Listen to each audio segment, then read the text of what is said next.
Comment réaliser des semelles filantes pour les fondations? En plus de la caisse à outils traditionnelle, il nous faut un fil à plomb d'axe, une pelle mécanique, une pelle, un râteau, une cisaille, une aiguille vibrante. Côté matériaux, on vérifie que tout est bien sur le chantier. Les armatures, le fil de fer, les cales à béton et le béton.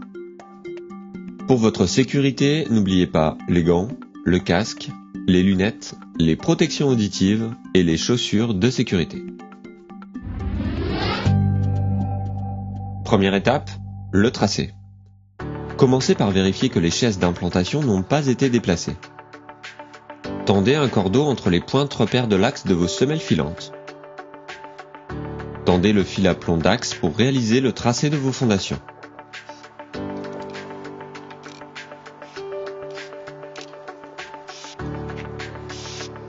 À présent, vous avez l'emplacement de votre semelle. Deuxième étape, réalisez la fouille. Commencez par creuser. Faites de même sur toute la longueur. Creusez la tranchée jusqu'au bon sol et au minimum hors gel.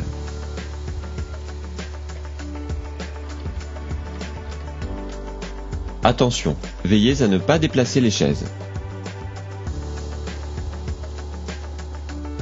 Nettoyez bien votre fond de fouille et retirez toute la terre meuble. Afin d'avoir un fond de fouille propre, coulez un béton de propreté sur un minimum de 4 cm. Troisième étape, positionnez les armatures. Tracez maintenant votre mur à la règle ou au fil à plomb d'axe. Positionnez les armatures de semelle sur le béton de propreté. Utilisez des cales afin que l'armature métallique horizontale ne soit pas au contact avec le béton.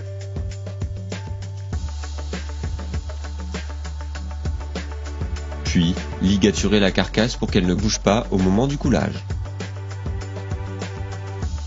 Ajoutez les armatures de chaînage et les écarts d'angle suivant le plan. Tous les 1,50 m, positionnez des piquets en fer HA puis réglez-les au laser pour repérer la hauteur finie de la semelle. Pensez aux équipements de protection. Suivant les plans de l'électricien et du plombier, prévoyez des réservations pour le passage des réseaux dans l'armature métallique. Le ferraillage est maintenant prêt.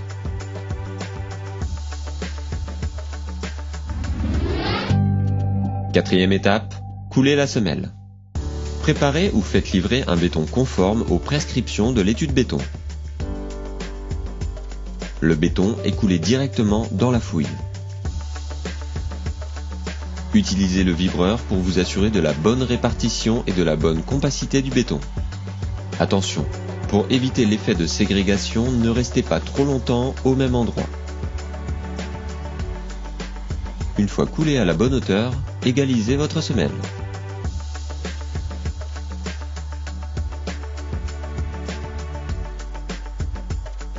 Au besoin, insérez des attentes suivant le plan de structure. Et voilà, à présent, c'est à vous de jouer.